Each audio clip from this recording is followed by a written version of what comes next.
accent is kind of a choice, yeah, especially in a language like English. There is a whole video about. Hold on, let me see if I can find it. I'm just browsing through YouTube now and showing you videos. Where is? Oh wait, is it gone? Oh, here we go. This one. This is an old goodie. This is an old friend of mine. We went to university together, and I was going to show you this one. Hi everyone, I'm Aseng. Today I want to say something more serious. I guess some people may not like what I'm gonna say, but I want to express my opinion anyway. I wonder if you have ever noticed a phenomenon, which is many Hong Kong people like to judge other Hong Kong people. I'll give you a TLDR. Basically, oh, what is? Oh, hey, W clan viapith gwingith gigerithwin drobathlan tasilio gogogok crochet brisme W trusini. Whoa, hold on. Why is it not? Why can I? Thank you, Camille. Dziękuję, but why can I not see the message? Where is the message? That's so weird. You should see the message on there. How does that work? I have no idea how that worked. Huh. Okay, sure. Maybe I accidentally put something on top of it. No, it is on top. Huh. Okay, anyway. Where was I? Yeah, I was summarizing the video. Basically, the idea is that, you know, it's a lingua franca, it's a tool for communication. What if I speak it in my own native accent? What's the harm in that? But yeah, I mean, it's a more common position to take when it comes to English, but when it comes to Polish, I don't know, it could be because people are less used to, native speakers are less used to non-native accents, especially when it's like a less commonly learned language like Polish. Because if it's German or French, then they would probably be more used to non-native accents, but Polish maybe less so. That's one side of it. And then also, yeah, if I learn a different language, I would try to imitate like a native natural accent. But conversely, if we treat it like it is English, we might also say that, oh yeah, I mean, I'm from where I'm from.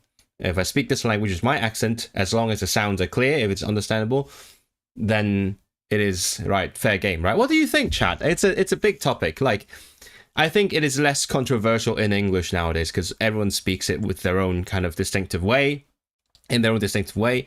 But let's say if you're learning a lesser learned language like Polish, or I don't know, what's a lesser learned language? Christopher, what lesser learned language are you learning? Russian is not lesser learned. Russian is a pretty big one, and there are lots of non-native speakers out there. I don't know. Maybe like Persian. Let's say Persian. If you were learning Persian, would you? What would you? Do you think that it is important to learn like a native like accent? That is the question, I think.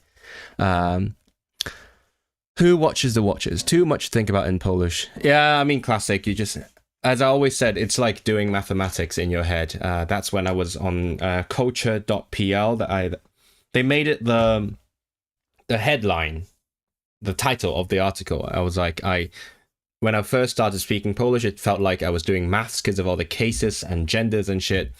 Now it's more like, I don't really think about that.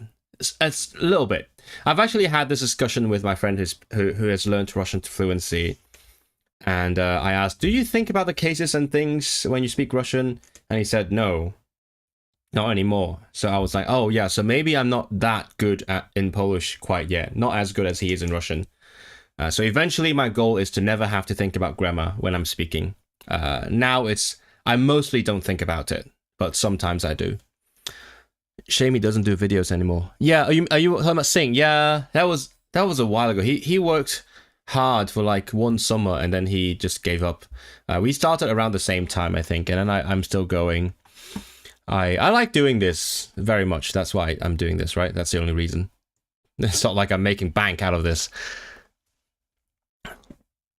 The message was, No, you need to decline it. It's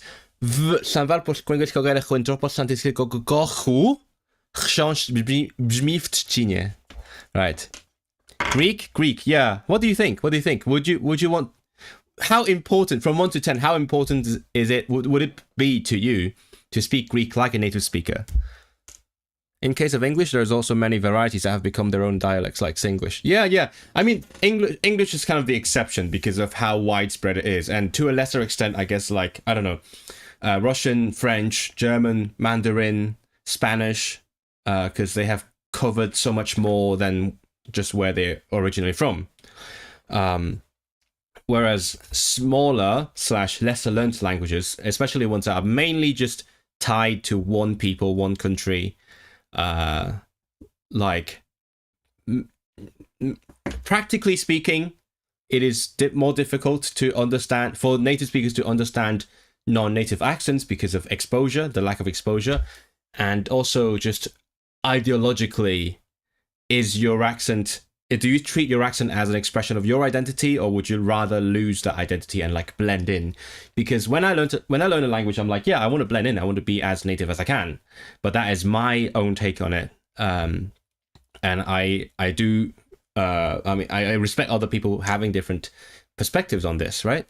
I don't think there have been too many Polish colonies or anything like that where Polish has developed separately from the mainland. Yeah. So, okay. So now we're talking about 3 different things. Native speakers, where the language is from, native speakers from like colonized places or like other natives outside of the country, and non-native speakers. 3 different parties in this situation, right?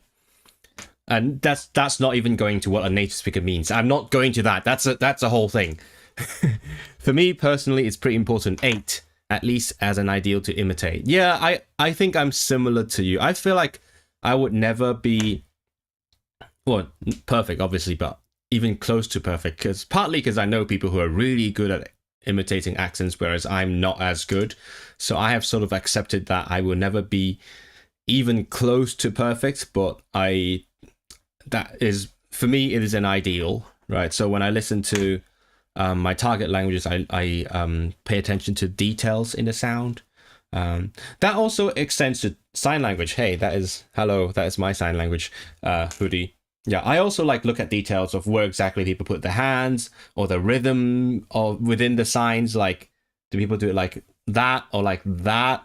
You know, and to the extent that I recently noticed myself making deaf sounds. You know, especially when speak non-verbal deaf people use sign language. They well, sometimes they make like mouth sounds, like click sounds. Sometimes they when they really emphasize, they vocalize a little bit. I'm not gonna imitate that here because it feels wrong, but I'm just saying I have started doing that unconsciously. I swear to God, I'm not doing that on purpose, but when I'm signing, sometimes I start making deaf sounds, and it felt very weird. I'm like that's, I don't know how that started happening, but it just did. Because when I'm signing, normally I prefer doing the just mouthing using click sounds kind of thing. Because some people whisper, other people make click sounds like ba, that kind of click sounds. I like that one. I know hearing signers who do that as well. There was one time I was talking to someone, and they were trying to say, they were signing Salford, but because S has a similar place of articulation as a T, it sounded like, and then everyone thought they were signing Trafford, which is a different part of Manchester. But no, it's Salford, but the S became a click because it is where the tongue is. So I prefer that way of signing, but when I'm really emphasizing something, I'm exerting a bit more. For some reason, I made the very deaf sound. Anyway, that's a whole different topic. But I accept that people won't mistake me for a native speaker. Yeah, especially with the kind of languages I'm learning, right? If I wanted to be treated as a native speaker, my choices are learning a language that has a lot of immigrants. like, I mean, other than English. English is the exception. Like, which language might have a lot of East Asian immigrants? Brazilian Portuguese? I mean, Swedish maybe. Swedish has, but I don't know. Anyway, that's one of the options. The other option is to learn like an East Asian language. So, or maybe potentially Southeast Asian. That's the extent. Otherwise, any other country, people from any other country would just take me as a non-native speaker just because of it's just probability, right? Like, let's say Poland. I mean, there's a lot of Vietnamese people there, obviously, but statistically, I'm not very likely to be an immigrant there, right? I don't know. Maybe I'm more likely to be a Vietnamese immigrant in Poland than a foreigner speaking Polish. Yeah, okay, yeah, I think that's a bad example because I think the more likely outcome is I am an immigrant. In fact, that has happened to me. Like, people have mistaken me for like someone who lives in Poland. But anyway, so you get what I mean, right? Yeah, it's just about like how people perceive you and what are the odds of whichever possibility. I want to be native-esque, but I don't want to sound native, at least until I get a really high B2 in the language. Poland had kind of chance to have a colony in Madagascar. Check. Oh, yeah. I mean, they're also Vietnamese people, right? Okay, let's change the question. So the last question was, let me put the question up here just so that people coming in can also give the 2 pennies worth. So, how important is sounding native to you? That was the first question. The second question is, so if you could sound 100% native in your target language, would you want to? That's a hypothetical question. What do you think? I'd love to see what you mean. What do you mean? That's not English. I'd love to see what you think. Mean. That's German, right? Meinen, to using the word mean to mean think or give an opinion. That's German.